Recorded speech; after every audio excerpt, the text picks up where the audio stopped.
is actually counting seconds because Facebook is horrible. Hey, here we are with Facebook Live, and I'm hoping that it's actually live because Facebook is terrible about cutting off my videos halfway through. Are we actually seeing a countdown on that little screen up there? Yes? It says live. It says live. All right. Look at your fingers in front of it. Do you see me moving? Because that's the real key. In case you're curious about doing Facebook Live videos, when you start your camera, if you're looking at the screen, you're backwards.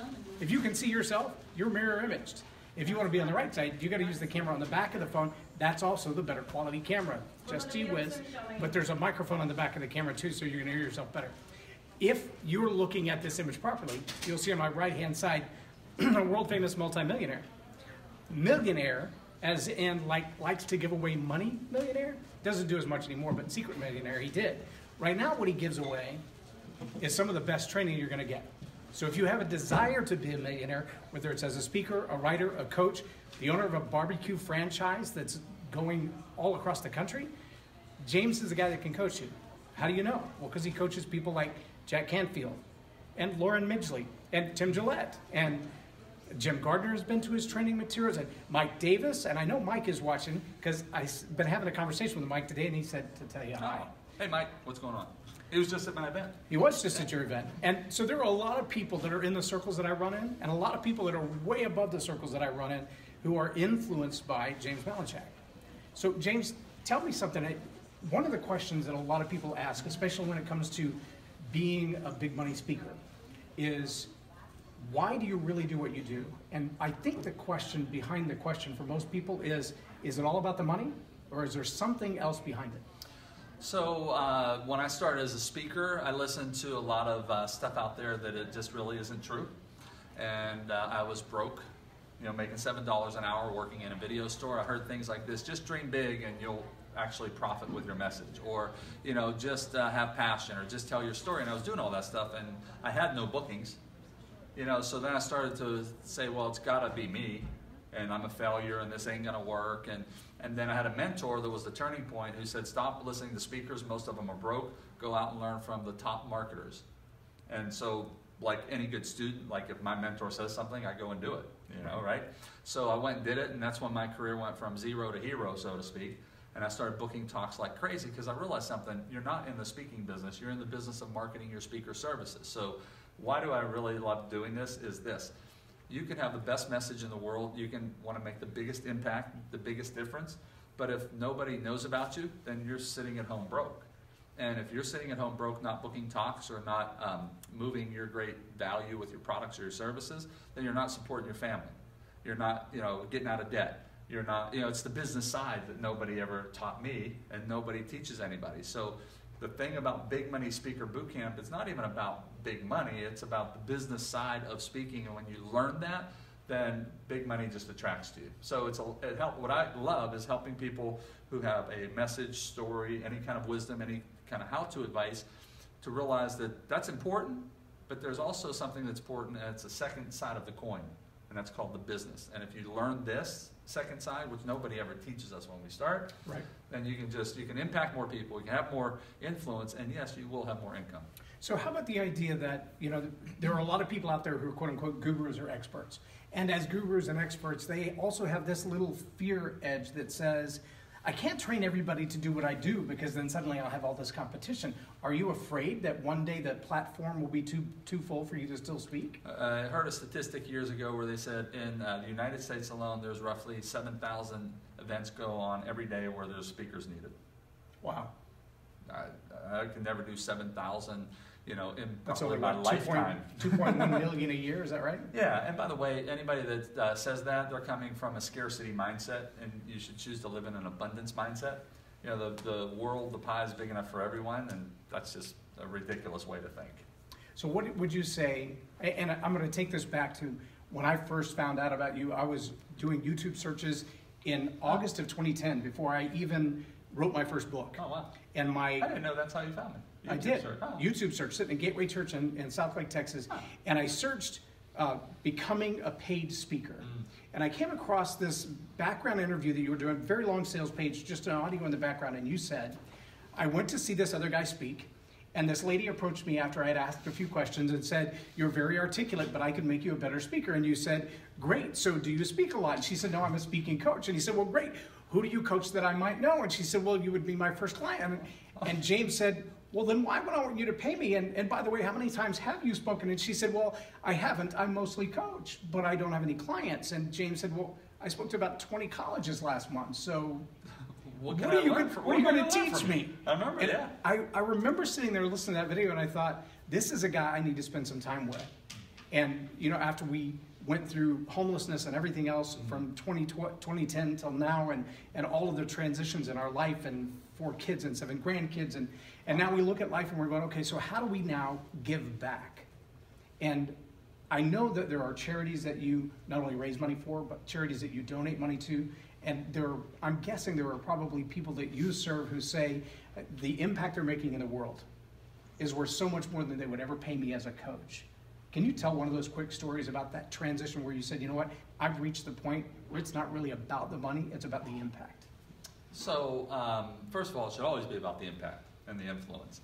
And it's a triangle, so you need all 3. You need impact, influence, and income. By the way, money's not a bad thing. I grew up thinking the rich get rich, the poor go broke, and it's the rich's fault. So. Yeah, and it's not your fault if you think that too. You get programmed by Hollywood. Because who's always the bad person in the movies? The rich guy. Look at Titanic, the movie, right? Great love story. No, worst financial programming movie ever. Who's the bad guy in the movie? The rich guy. Who's the hero? The broke person. Yeah, the guy that was in the cargo hold. Yeah, so subconsciously we get programmed into our computer, our subconscious mind, right? Our hard drive gets stored that if you make money, you're going to be like that guy in Titanic. Right. Right? And there's a line that, like Scrooge. Yeah, exactly. There's a line that jacks everybody up in the movie where it says, you know, we don't have a lot of money, but at least we are happy. So what does that program us? Money's bad. You're going to be mistreating people. You can't be rich and happy. Yeah, exactly. So it really is not our fault. We get programmed by Hollywood, by things we see on TV, you know, by who's portrayed as bad or good in movies that gets embedded. You know, so if you think about one of the greatest lessons you could ever learn is go through life with a napkin over your forearm, not a bib under your chin. When you go through life with a bib under your chin, which actually happens when we are born and we come into this world, we get programmed that that's how we go through life. In essence, that means approaching people with taking from them, because when you have a bib, feed me, right? Yeah. And what I say is you take that off from around your chin and you drape it over your forearm like you are a server in the finest dining establishment on the planet, and you approach people with, how can I serve you? And when you serve the best with the flip side of understanding how to do a business, then you get financially rewarded beyond your dreams. There are a lot of people who serve who are broke. There are a lot of people who serve and donate tons of money that you never hear about, who have money.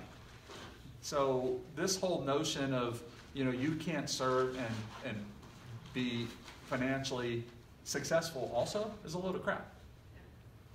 It's a load of crap. I have a client that I positioned her, she was a coaching member, and her biggest question she was getting from folks was, is it okay to be both spiritual and wealthy?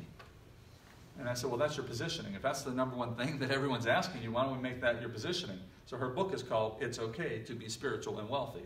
And she teaches folks that you don't need one or the other. Right. You know, so yeah, it's about influence, impact, and income. So what's your favorite charity to donate, either time, services, talent, Just so or many money of to? them. I don't want to name individual ones. There's so many of them. No one that really stands out. No. Okay. I hope this has been a benefit to you. I know there are a lot of speakers out there who have been in Toastmasters and National Speakers Association and organizations all over the world who are still asking the question, how does my story impacting other people also profit and pay my bills? And that is a tough question to answer. I've been in this journey for 7 years, and every time I come back around that question, it seems like I come back around James Malinchak, the coaching programs, the boot camps, and other opportunities to learn from him. Get the books. Get the online courses that you can. Get in the coaching program if it's in your budget and you have the time for it. And if it's not, make it that way. Something, because this is important. There are a lot of folks out there selling courses online, telling you you don't have to market. That all you have to do is have a message. All you have to do is have a deeper passion and just want to impact the world, which is important. Yes. And don't you find it funny they're marketing to you their courses when they're telling you you don't have to market?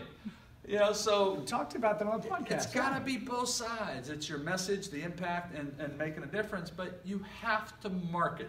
And anybody that tells you that you don't have to do that is full of crap. Well, and just recently we talked about on the podcast a gentleman that I ran into in the parking lot outside of Starbucks, and he had his Home Depot uniform on and basically tears in his eyes. And he said, you know, I watch your videos. I know, awesome. I've seen you teach. I've been in your training classes. I've used your material to mentor others. And he said, I remember when we competed at the district level of Toastmasters. And when you beat me and I walked off the stage and I knew I was done. And he said, I gave up hope and I went and I got a job.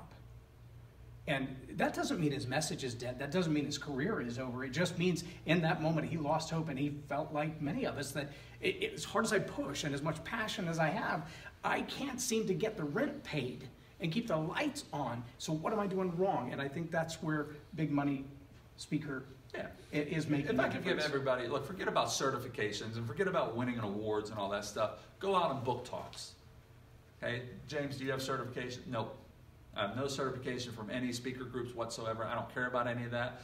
I figured out the #1 key in fee-paid speaking, forget everything else, is you got to get to the 8 balls. And here's what I mean. If you and I are shooting a game of pool, a game of 8 ball, I can knock in every ball on the table, but if you knock in the 8 ball, you win, I lose. The game is knock in the 8 ball, right? The game in speaking, the 8 ball, are the people who have the budgets, who make decisions whether you come in and speak or not. You have to get to the 8 balls. Forget everything else. Stop working on the speech more. Stop working on the business card and all that. Get out there and find as many 8 balls. I was never a great speaker. I'm not even a great speaker today. I just figured out the key to the main key to all speaking is get to the coordinators and get them to pick you. And those of you who watch this program know that just last week I made the confession that over the last 7 years I've spent 80% of my time writing and developing new curriculum. And it's powerful stuff. It's changing people around the world. But I've also spent 15% of my time actually delivering it and less than 5% selling it, which means I'm broke.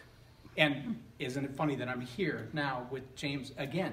So it's like full circle. We're not done yet. This is still going on. But I'm going to challenge you. If you're watching and you haven't been to bigmoneyspeaker.com, go to the website now. Get into the boot camp. In fact, send me an email or just comment below, and if you don't have a VIP ticket to next year's event, when they're printed and released, I will make sure that you get one to be at the Big Money Speaker Boot Camp in 2018 in Los Angeles at LAX, right? Usually, yeah, right at the airport. Very Right there. easy. You can walk from the airport. You don't have to worry about ground transportation. Just walk over there. Ask Jim Gardner. We did it when we went. Yeah. James, I appreciate your time. I Okay? appreciate you, buddy. Thank you Thanks very much for having being me. I here. appreciate it. I'm Loren Norris, and you've been watching Tell It Like It Is TV. Have a blessed day.